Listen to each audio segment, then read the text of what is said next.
Okay, well, good morning, everyone. This is the East Bay Leadership Council's Opportunity Task Force. Bob, I'll let you kind of introduce yourself and maybe kick us off, and we can do introductions. And then hopefully Cindy will be here. I know she is also dealing with some medical stuff with her family, so she's not able to. I have no doubt we'll still have a very lively, wonderful discussion. Good. Well, I too want to welcome you all. My name is Bob Linscheid. I'm on the executive committee of East Bay Leadership Council. Serve as the Vice President for Opportunity, which is a collaboration between education, economic development, and health. And so I'm joined by steering committee members who will introduce themselves as well. But we're grateful for your time this morning.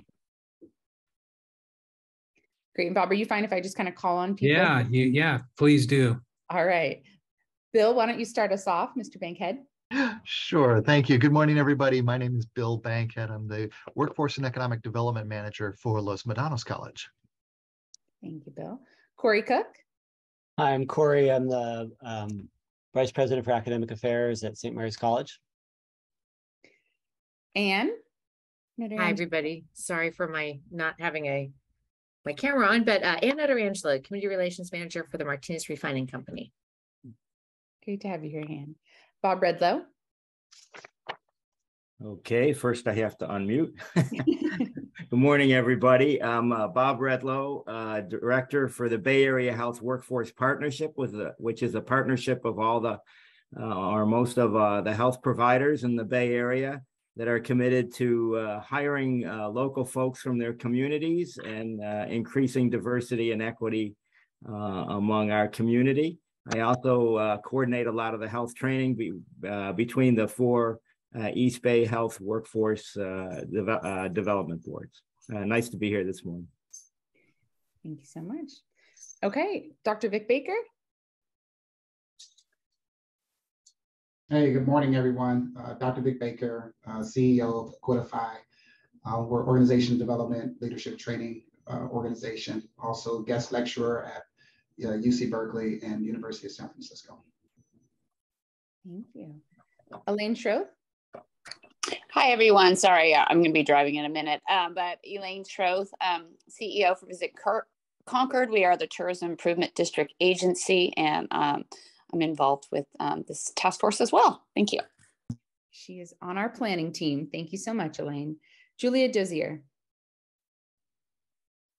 Good morning. I'm Julia Dozier. I'm the District Executive Director of Economic Development and Contract Education for the Chabot Las Positas Community College District. I have really, really big business cards.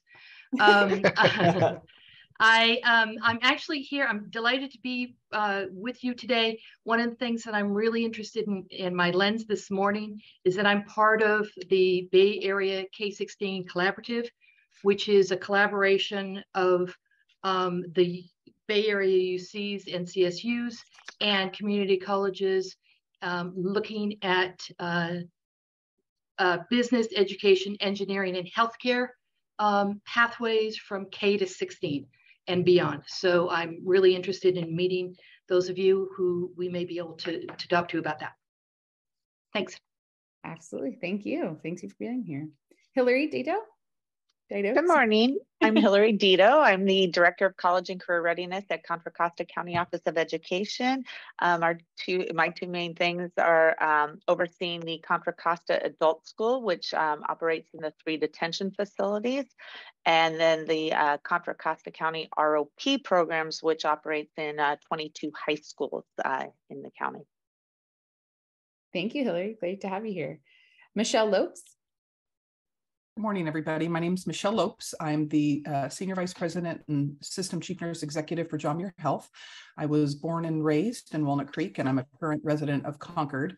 I've been with Muir Health for 31 years, which just seems kind of crazy to me, but really sort of a member of the community and someone dedicated to the health and wellness of our community as well. Thank you so much for joining us this morning. And I'm going to have Sarah introduce herself next, since Sarah helped us to connect with Michelle. Absolutely. Hi, good morning, everyone. My name is Sarah Chadakowitz. I'm our Program Director of Government and Community Affairs with Muir Health. Really happy to be here. Thanks, Sarah. Okay, Sheila, do you want to go next? Hi, I'm Sheila Hassel-Hughes. I'm the Dean of the School of Liberal Arts at St. Mary's College, and I am a member of the planning team for this task force. Yes, thank you, and helped us to organize this and connect us with Corey. So thank you so much for that, Sheila. Tim Leong. Hey, good morning, everybody. Tim Leong, Director for Communications and Community Relations for the Contra Costa Community College District. Wonderful. And then Audrey Mohin, do you want to go next? Good morning, everybody. Audrey Sholamomo. I am the District Director for Senator Nancy Skinner, and I am incredibly happy to be here and hear about the work that you all are doing, especially to increase our local healthcare workforce and see how we might be able to support. Thank you, Audrey. And one of the things we probably won't dive into a ton today, but it's certainly worth mentioning, is that the state has started to release a lot of their workforce dollars that were passed in this last state budget, which is pretty exciting. There's a lot of money there for grants, and it'd be interesting to hear how some of our organizations, particularly education organizations, are engaging with some of that funding. Okay, I recognize that as folks come in, squares shift and change. So the last person I have is Mr. Cook, Brian Cook, and Mark. But if anyone was missed, please send me a message and let me know. I'd be happy to correct my mistake there. Good morning, Brian Cook from Cal State East Bay. I'm the Associate Vice President for University Extension and responsible for continuing education, international programs, and our downtown Oakland Center, as well as support our branch campus activities out in Concord. Good morning, once again. You also have a long business card, Brian. Yeah. Go ahead, Mark. Hi, everybody. Mark Orcutt. I'm the Vice President of Communications and Operations. I am Lindy's colleague at the East Bay Leadership Council. Very lucky to be that. And thank you all for joining us today. Okay, and I just had someone join named HR Orientation. Oh, they just changed their name to Marlo. Marlo, would you like to introduce yourself? Hi, yes, I'm Marlo Johnston. I'm Vice President of Human Resources here at Hospice of the East Bay. Oh, thank you for joining us, Marlo. It's wonderful to have you.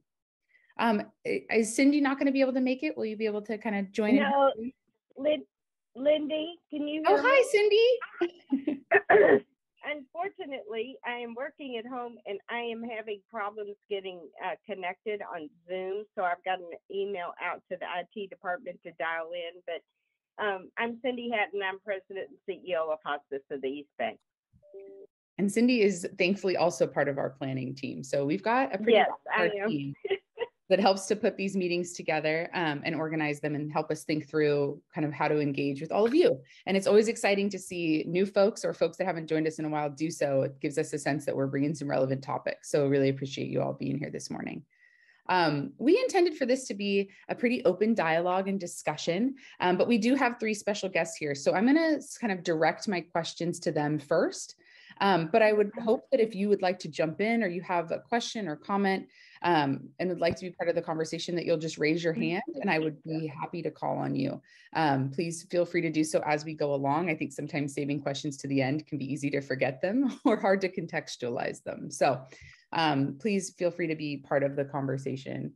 As we jump in, I think we really wanted to start with just talking about the importance of creating and supporting a local healthcare workforce and why is local recruitment and local development important. And I think a lot of us probably have some answers to that, but I think having these special guests here and having a good context setting will help us get our discussion started. So Corey, would you mind kind of taking that question first and give us some of your thoughts on where St. Mary's is at? Because we haven't had the chance to hear a lot from St. Mary's and how you all are thinking about developing the local healthcare workforce. Yeah, thank you. And I want to thank Sheila for all her work and for inviting me today. And it's great to be here and great to reconnect with Bob. He and I worked together quite a bit on the other side of the bay some years ago. So it's good to see you again. So you're all, I know, familiar with St. Mary's. We have a very diverse student population. We do extremely well with first generation students, with Pell eligible students. Our students do extremely well in terms of after they graduate in careers. I think that's because of the strong liberal arts core at St. Mary's. The thing we hear from employers that our students are excellent at communication. They're strong critical thinkers. They have leadership skills. They participate well in teams. So we look a lot at the NACE core competencies, and so what skills students are expected to have when they graduate. And we find that our students do very well on those metrics. So the liberal arts core is really, very much the center of what St. Mary's is. As we look at the future for St. Mary's, really there are three growth opportunities for us. One is in computational sciences and data science, analytics, computer science. Of the 10 leading professions that are growing in the Bay Area, for those 10 are in those fields. We see that as a growth opportunity for us. The second is in interdisciplinary programs, largely in the School of Liberal Arts, things that Sheila has championed for many years, where we see students wanting to be problem solvers and needing to be able to combine disciplines to be able to solve problems, whether that's around environmental issues or urban growth or other issues. And then the third is in health sciences. We already have a health science framework in place. We have an allied health program that's one of our larger programs that is primarily a set of core classes that prepare students to enroll in medical school or get master's degrees. But what we're contemplating at St. Mary's is developing a School of Nursing and Health Professions. We're looking at a potential launch date of 2024. So we're pretty ambitious about a start. We've been undertaking a rigorous feasibility study. The first couple of rounds of that have come back overwhelmingly positive, that given our mission, given our strength in the sciences, that this is something St. Mary's ought to do. We have a very strong kinesiology program. As I mentioned, we have an allied health program that's one of our largest on campus. We have a lot of students in special education, early childhood, psychology, counseling, but really moving directly into nursing to start. So a BSN, accelerated second degree nursing program, and then moving into the graduate level is what we're imagining. And as I said, looking at a fall of 24 launch. Nursing, oddly enough, is in St. Mary's current mission statement. We actually had a nursing program for many years in partnership with Samuel Merritt. And so we have quite a few, actually have a lot of alums out in the community who are St. Mary's students. There you go, for example. Look at that, Michelle. Right, go Gales. Go Gales. Brian We've got Cook. a lot of St. Mary's alums who are graduates of that program. For us, I think it makes sense to make a significant investment in simulation labs, building community partnerships. Obviously, I really appreciate the meeting demand report. We've done a lot of work on our end too, and it's really clear that if we're going to build a healthcare workforce of the future, a liberal arts trained workforce where people have strong communications, critical thinking skills, as well as technical training, that we have good partnerships with our local community college districts so that we have AA to BSN pipelines that make sense, that we have strong relationships with John Muir, Sutter, Kaiser, and local community clinics. So students have clinical placements is really the way to go. And so we are just rolling out on campus the work that we've been doing over the last few months. And like I said, I think St. Mary's is well positioned to help be a partner in this work. And just again, look forward to the conversation and the connections. Well, that was really exciting. And what a great update. I feel like I want to say, like, you heard it first here. You did in fact hear it first here. Yeah, which is really exciting. And I think certainly we talk a lot about where folks have to go to get nursing training, the accessibility of some of those programs.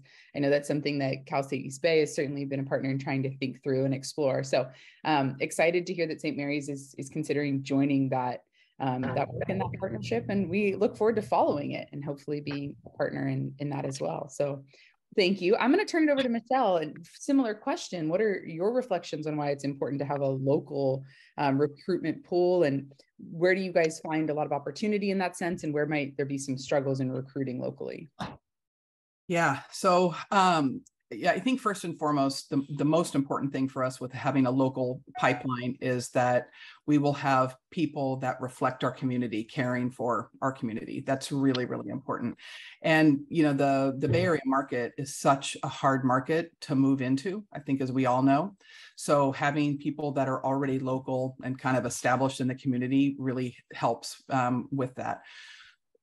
Healthcare recruitment and nursing recruitment in particular is very cyclical. So throughout my career, it used to be where about every 7 years, it would be like, super high supply, low demand, and then it would just go up and down. And over the last probably 8 or 9 years, we have not seen nurses necessarily retiring at the age that they used to retire.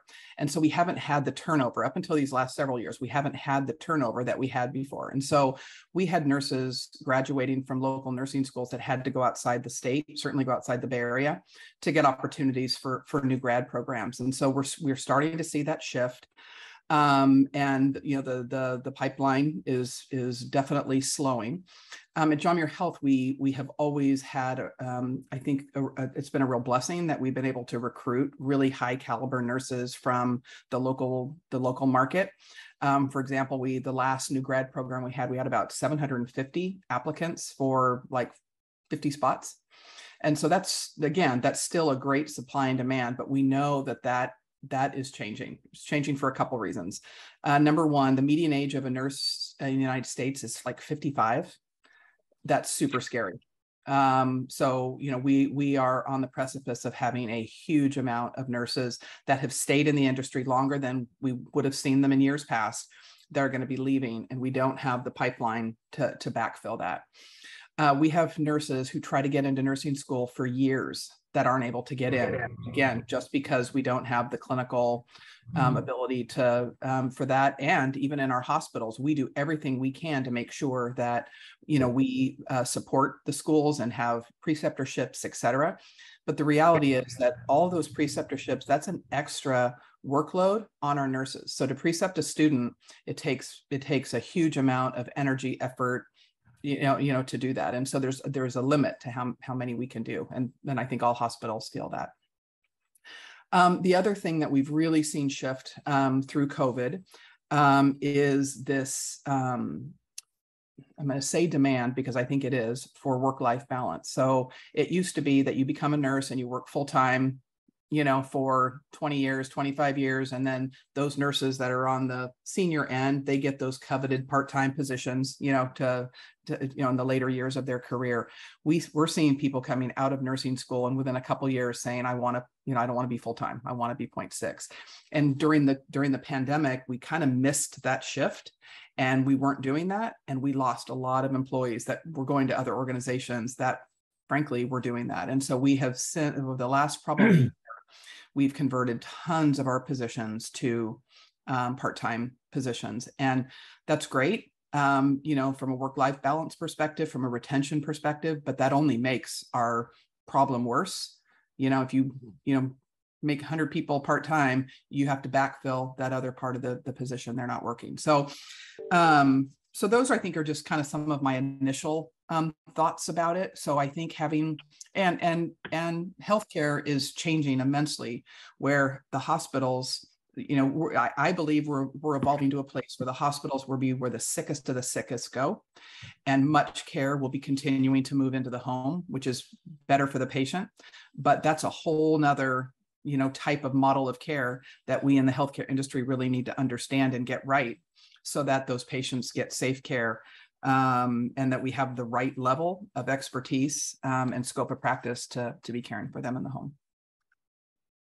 Those are great insights. Thank you so much, Michelle. And I want to call on Cindy and kind of get her thoughts on how local recruitment fits into kind of community health. But before I do, since we've been talking a lot about education and educating nurses, I also want to offer Brian Cook, if you're interested, if you wanted to share anything about how East Bay or Cal State East Bay is thinking about this. Thanks, Lindy. Yeah, we're always thinking about it. You know, quite honestly, we're going through a huge strategic planning effort. So we're at the very beginning of it. But healthcare and the potential for structure that supports healthcare growth in the East Bay is certainly a component. There's a Reimagining Concord task force that the East Bay Leadership Council supported us on with some surveys last year, and health and holistic health hub is certainly a theme that's kind of emerging right now. But again, I feel like it's a little too early for prime time. We're still certainly in those early phases of brainstorming with consultation and whatnot. So we're kind of in the early stages of a self-study. But I will say that we're excited that we're a couple of years now deep into a master's in nursing program with 2 concentrations, nursing education and nursing leadership and administration. And speaking to Michelle's point of, this issue of sort of, nurses with high burnout and so on and so forth, we really wanted to make a program that was accessible and had a lot of flexibility. It's as low residency as it possibly can be. I mean, there's a orientation at the beginning of the program on campus, and the rest of it is completely done online. So we call it hybrid because it's not 100% online, but it's 99% online, and it's extremely accessible, extremely affordable. I'm happy to put shameless plug, right? But I'm going to go ahead and put it in the chat because Lindy gave me the floor, but I'll give it back. Thank you so much, and I enjoy the conversation. Absolutely. And I know that Julia has her hand raised. Julia, do you want to kind of jump in here, and then we'll give the floor to Cindy for a minute? I can come back. I was just going to ask Michelle a question follow-up, but that's fine. I can wait. Okay. All right. Then Cindy, did you want to make any comments about local recruitment and kind of the importance of that for community health?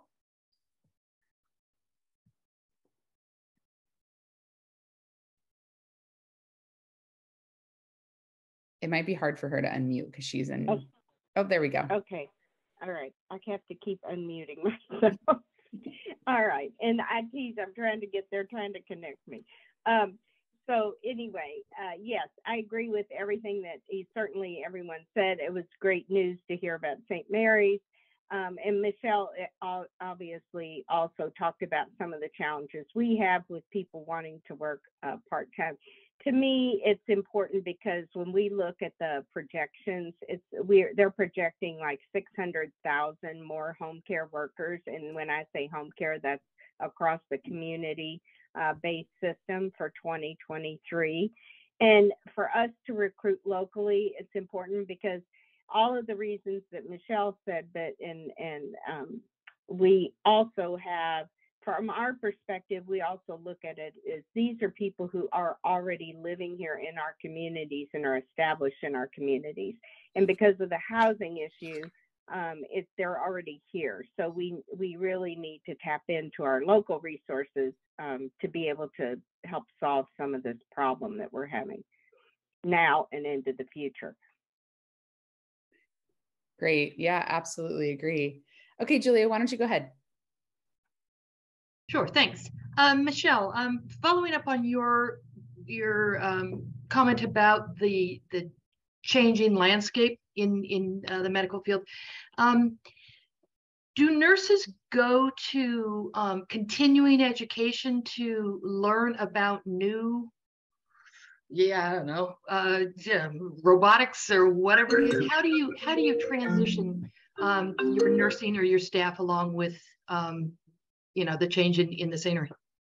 Yeah, we really haven't done that. And I've started, when I get in front of groups of nurses, started to have conversations to get people to think out of the box, because one of the challenges with the current way that we pay nurses, and Cindy and I have had lots of conversations about this, is that in the hospitals, that is where, from a market perspective, nurses get paid the most to work in a hospital. Yeah.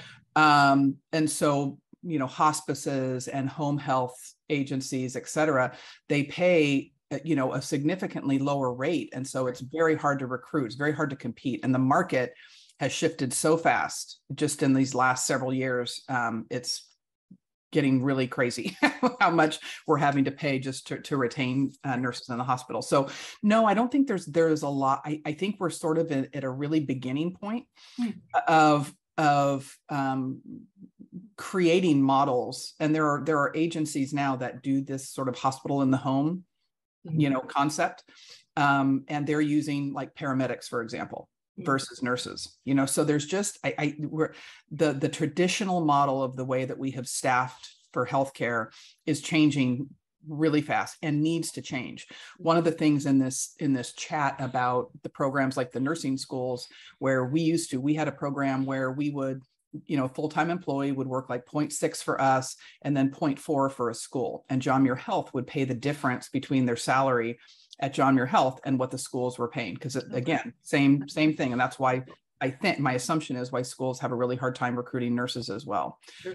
Well, health systems right now, our margins have eroded to a place where many, including John Muir Health, are in the red. Yeah.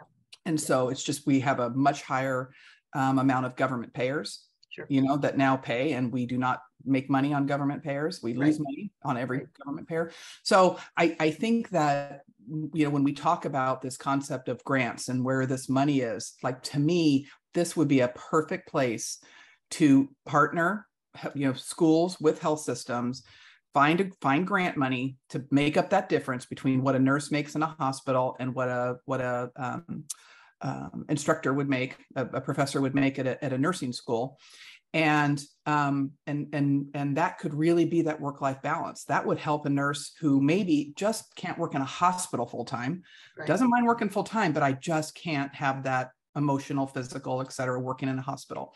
And so it could be a real win-win, but I can tell you that health systems, and certainly John Muir Health, we can't afford to do those kind of programs anymore. Mm-hmm. You know, just the way. So I don't think that directly answered your question, but I feel like it's all connected. Yeah, we've got a nursing program at Chabot, and we are not just nursing, but all of our career tech programs are desperate for subject matter experts, because we can't pay what nursing people get in the hospital or even in private.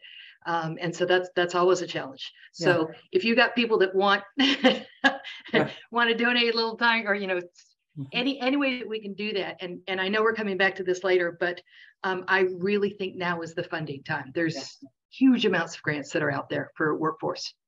There is some new studies that are out, or health systems are doing this thing called dual role nurses, where you might be in critical care, which is a super high stress environment, and then maybe working in a lower stress environment, like urgent care or something like that. Yeah. So I feel like this could be that we could really create something here together, and especially if we could get some kind of funding, you know, to make up that difference. You know, I also think about our nurse leaders, and, you know, we all have been through something as well. And maybe there's something that can, you know, nurse leaders could, you know, we work, I don't know, I'm brainstorming here, but, you know, work 0.4 or 0.8, you know, four days a week. And then maybe one day a week, do some work in schools, and, you know, I think this kind of creativity is actually really important. And I think it's exciting to hear folks do some brainstorming, right? We have to come from those places. And I think it's exciting to know that it's something John Muir has done in the past, because it means that we have something to look at and to build from. And this is something, the first time I ever had coffee with Sarah, I was like, so Sarah, could we get some of those nurses that are seasonal that might want to, and I think it's great that we're all on that similar page and trying to think creatively. I think you're right. There is that funding question, right? And one of the questions we talked about bringing up was, what do we want to see the state invest in, right? What do we want to see our local governments invest in this way? And it sounds like that relates pretty closely to this as well. But before we jump into that, I want to recognize that Audrey has her hand raised. So Audrey, did you want to bring a question up? Well, you know, it's probably related to what we're going to jump into, but I am curious. I have a stepmom who is a nurse, and my baby sister, many siblings in my family. She wants to become a nurse practitioner, but I'm noticing that a lot of folks who want to move into healthcare, that COVID actually made them want to commit to it more. They don't want to go to school or do it in California because it's so expensive. And I'm curious from the schools, if you are noticing you're just having a harder time recruiting local talent because of the cost of living. That's a great question. Corey or Brian, would either of you be willing to respond to what you might be seeing in projection wise? And then Bill, I'd love to hear what you all are seeing in regards to being able to provide an affordable program, but where we know folks often can't get into. I mean, certainly on the employee side, higher education's challenged across the country, and we are certainly challenged. We have positions that have been vacant for more than a year. And so being able to hire folks, given the high cost of living in the region, St. Mary's has relatively low salaries compared to some of our peers. It's been very, very difficult to recruit. The demand from the student side is a little bit different. We had some down years certainly with the pandemic in terms of student recruitment and enrollment. But I think our projections in terms of student recruitment are positive moving forward. But on the employee side, we have been extraordinarily challenged in terms of recruiting and retaining staff, particularly staff of color. Brian, did you want to jump in and maybe share some of your thoughts? I echo the same thing the other cook said. It's the same. The demand is still strong. It's incredibly competitive. We have two cohorts. One in every intake is 2 cohorts intakes a year. One in Hayward, one in Concord, and recruiting nurses, professionals to teach in the field. But again, that's one of the reasons why we're investing in something that we couldn't afford to do with state allocations on the state side. That's why we're leveraging our extended education operation to offer a low cost but high demand, high need.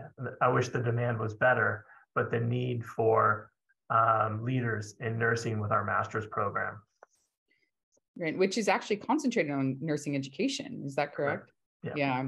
Well, thank you for doing that. Bill, did you want to jump in too? Sure, if I may. And then I know Michelle has her hand up.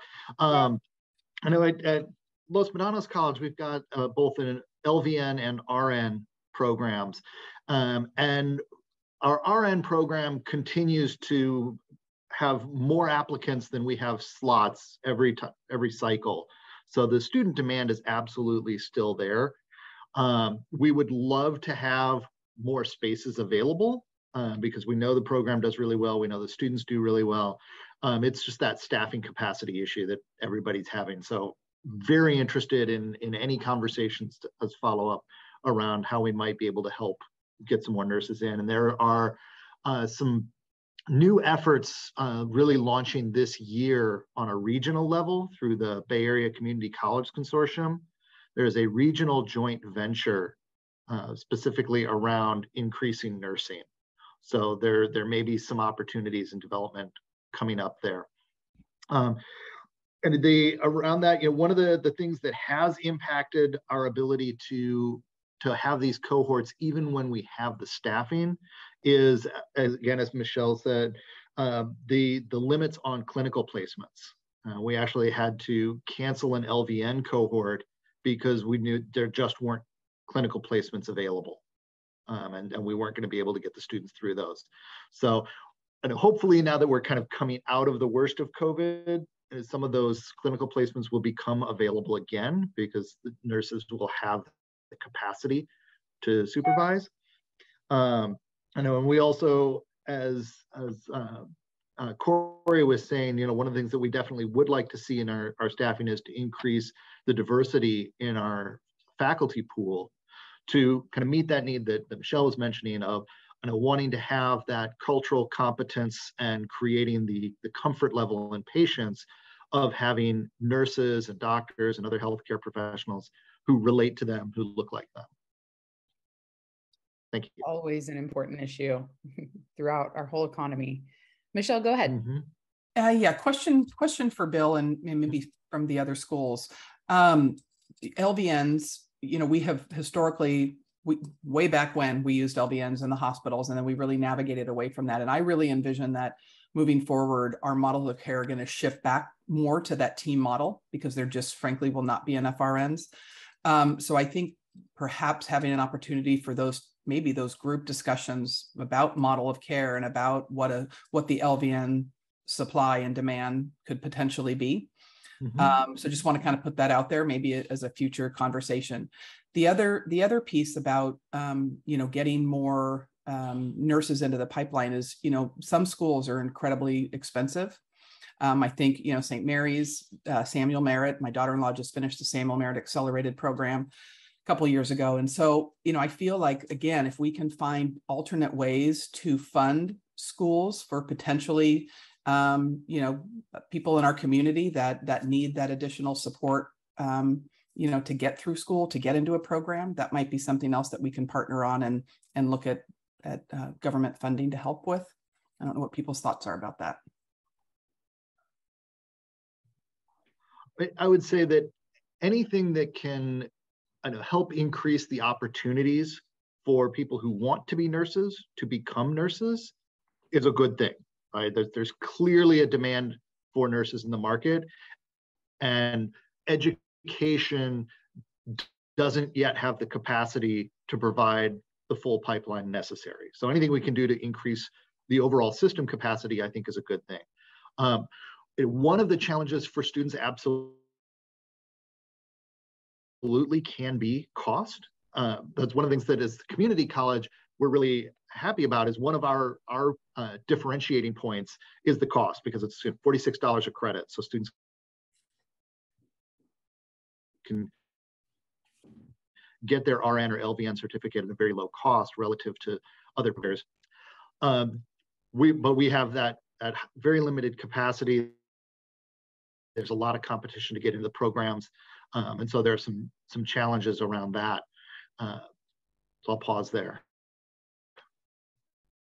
Thank you, Bill. I think it's a great question. And I would be remiss if I didn't bring up, since we are talking about teaching staff, that this is an issue in nursing that we, I think, see pretty significantly, but it's an issue in respiratory therapy training and imaging tech training and in a lot of other fields as well. And I think that an openness to explore some models around that for other staff as well would be, I think, very welcome. And I don't know, Corey, if that's anything that you all have explored, but I know that there is not just a lack in our nursing field, but also in our ability to find folks to train in some of these other programs. In fact, Julia mentioned, and I think, Bill, you said too, that like the lack of placements or lack of staff has sometimes caused cancellations in programs.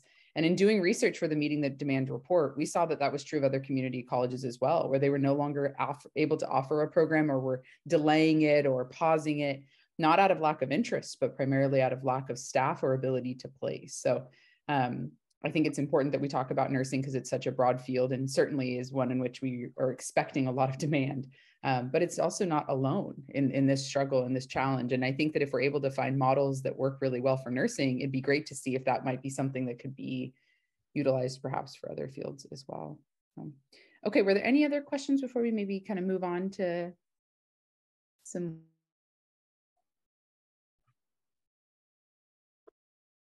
Okay, so we did want to talk a little bit too about behavioral health, and just recognizing that in Meeting the Demand, we highlight community health workers, we highlight peer support specialists, but we also just recognize that the behavioral health workforce and mental health workforce overall is one in which we definitely need to have some investment. And I think the state has been somewhat responsive to that, but I'm hoping in a somewhat open-ended way to get some of your feedback in that. Is that an area you see your organizations investing? And if so, how? And is there some exploration of creating pathways? Julia might have some reflection on this, or Bill, what you may have heard about community colleges investing in some like smaller programs in hopes of building pathways towards something that is traditionally a master's degree or higher level career field. So Michelle, you're closest to me. Would you mind taking that question first? Is that something you can reflect on about how John Muir's been thinking about that? Sure. And I'm going to do my best to channel our Vice President of Behavioral Health Services, Jesse Tamplin, who has forgotten more about behavioral health than probably, all of us combined. He is super passionate about this. And he very much is sort of teaching us to not separate behavioral health and health, because they're not different. The health of our patients' mental health, it's so tightly connected. And I think that the stigma that currently exists for behavioral health centers, certainly behavioral health workers, is part of the recruitment challenge that we have. And anybody who has seen what clinicians that work in a behavioral health center do, they're masterful, at really helping to heal these patients. So John Muir Health actually has been investing a lot in behavioral health. We see the demand going up, and we believe that this is sort of a tsunami that is heading towards all of us, for what everybody has been through over these last 3 years. Certainly from a pediatric perspective and adolescent perspective, we have seen a huge increase. And we have been doing a lot to increase our capacity in our behavioral health center. We have inpatient and partial inpatient and outpatient programs for behavioral health, for substance abuse. And we have really seen the demand increase. Currently, John Muir Health has 10% of the inpatient pediatric and adolescent beds in the state. So if that doesn't make you super nervous about the lack of pediatric inpatient services in our state, and we are a small health system. Wow. We're a small hospital. 10% is at John Muir Health, and our total capacity at our behavioral health center is 86 beds, and that's for adults and pediatrics. So it's and this is a tsunami heading towards us. And I think it's, the goal is to expand outpatient services. Anytime that a patient gets to a place where they have to be in an inpatient behavioral health center, it is way far down the road. And what Jesse tells us is that we have to do more, upstream to really get people the support before they get to a place of crisis. And so that's what John Muir Health is working on. What are those outpatient programs? Historically, counseling has been in person, et cetera. We're doing a ton with telehealth, growing that platform so that people have access to, to people to work with in the moment versus, waiting to make an appointment. And then maybe you get to see somebody and maybe that person's not a good fit. I mean, it's very complicated, but, all in all, I think the message that we all need to be aware of is that this will be a public health crisis. I think it's coming, and we all need to really work together to make sure that our patients have total health care, not mental health care or physical health care. It's whole person care. Great. Thank you, Michelle. That sounds like something we should quote and turn into a short video, Mark. Let Jesse do it. He's phenomenal. Bill, did you want to chime in here? Oh, his hand went down. Okay, Julia, go ahead. Yeah, Oh. Oh, I think we might have lost you there, Bill. Okay, Julia, why don't you go ahead? So in response to the behavioral health crisis tsunami that is, I think, is already here. It's not coming. One of the programs that we have is a brand new behavioral health for youth apprenticeship program. We are starting this with HCI, which is Health Career Info. It's a statewide department, and we are there. Talk about money. There are millions of dollars being thrown at this because there is a recognition there. But we are looking, right, we're going to start with, so the apprenticeship model is just like any other apprenticeship, but using that model of you start on the job training from day one, and then you couple that with classroom training. And we are starting with private community-based organizations that serve kids, and then we are in a year or so we'll be working with county social services as well. But we are looking for help.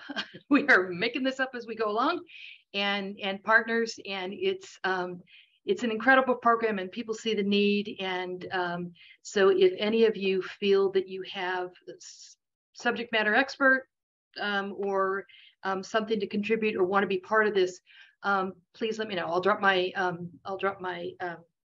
email in the chat. Julia, are you primarily looking for placement sites, or I mean, what kind of partnerships would be most important at this stage? Well, at this point, so we're partnering with something called the California Alliance for Family and Children, which is an association of over 150 community-based organizations that serve family and children. And they are sending their staff to this. And then the county social services also are planning to send their staff. But we're also looking for people who are from the community, who want to get into this, that aren't necessarily affiliated either with these agencies or with county staff. So if you are aware of students who may want to get into this, or if any of you have expertise that you'd like to help us as we create the curriculum, this is going to be an AA to BSN, hopefully, and then beyond.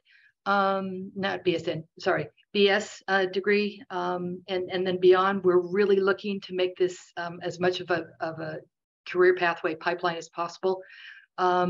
We are, like I said, we got a lot of money that is thrown at us, and we are, like I said, making this up as we go along. So if any of you have either yourselves or know of people that you think should be involved in the planning of this, or as we create the curriculum or the program, the foundations are in place. But like I said, we're just starting this, so I'd love to have your input. We're going to get you connected with Jesse Tamplin, Julia. He is he is the guy, and I think he could really help. We will get you connected with him. Awesome, great, thank you. That's what we love to see. And just curious, I'm going to ask one more question. So did folks finish with a certificate of some kind in AA, or like what is the kind of end goal? At our program? Mm-hmm. So they will get a certificate of achievement after a year. After 3 years, they will get basically a journey level certificate like any other apprenticeship program, and then an AA. At Las Positas College, and we're setting it up, working to have a really soft handoff to the CSUs to make it so that we can kind of shepherd them along. This is very much focused on equity and local hires, and so we are really the people that we are looking at are people who are already in entry-level jobs in group homes, social services, that can't afford to go to college and move up, right? Because the state only funds, for the most part, the state only funds people who have bachelor's degrees to work in any level above entry level in group homes. And so if you can't afford to go to college, you're stuck. And so we are trying, this program is specifically set up so that you work and you don't have to give that up, but you're also working towards an AA and a bachelor's degree. The other piece that we're working on is at the policy level at the state, and to really push back on the state and say, why is it required to have a bachelor's degree when you're doing X, Y, and Z? Mm-hmm. And we see that really as a exclusionary work that the state, and actually many of our organizations do, is that we give you a BA requirement, and so therefore we can keep people out who can't afford it. So we're also really working at that policy level as well. Well, we'd like to partner with you on that. So let's talk more about that. And Bill did ask about the apprenticeship itself and whether or not it was state registered. Bill, you also have your hand up. Did you want to chime in? I have that question and then one other. So if we could start with is that a registered apprenticeship, or is that sort of just an apprenticeship modeling formal? No, it is a registered apprenticeship. We are working with the Department of Apprenticeship Standards. I don't think it's actually back yet, but yes, it will absolutely be a registered apprenticeship with this Department of Apprenticeship Standards. Yes. I want to follow up with you about that later. Sure.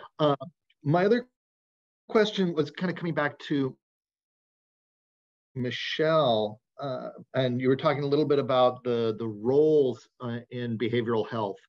And then there was a question of what the colleges could do to help train folks for that. And I think what Julia's doing at Chabot is an excellent piece of that. I was wondering what kinds of roles are available for someone who has within the behavioral health space, particularly thinking in terms of there are ways that we could create pipeline into the behavioral health unit with a certificate or degree in, say, early childhood education, right? Or sociology, or some other area to get started because they have some relevant skills and then move up from there. Yeah, I think I caught most of your, it broke up a little bit, but I think I got most of your question. It is a really, really multidisciplinary team that exists within behavioral health, registered nurses, licensed social workers, mental health counselors, recreation therapists, obviously educators. For our children and adolescent, we have to provide school for them. Psychiatrists, nurse practitioners. I mean, it runs the whole gamut. And so some of the more entry-level positions, like these mental health counselors or some of the potential, therapy assistants, et cetera, I think that's absolutely, and Jesse can speak much more articulately than I can to that. But I think that this is a great conversation for us to be having, because again, to get people at the entry level to really appreciate the power of working in behavioral health services and the importance of that as it relates to the whole person health.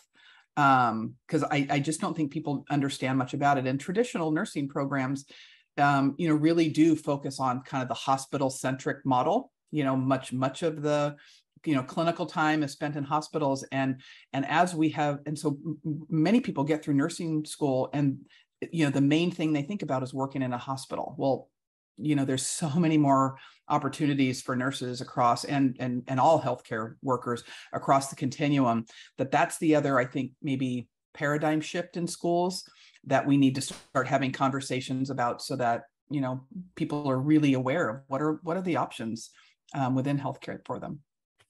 That's great to bring up, as so many of our schools are thinking about strategic planning or exploring new programs, Corey. I think that this is kind of exciting to hear kind of what folks in the field right now are thinking about, what they would have liked to see in some of their education, maybe at a different point or early on. I'm shooting myself in the foot as someone who needs nurses in hospitals, but I really, my role is to look much more, broadly across the entire care continuum, and how do we create those pipelines?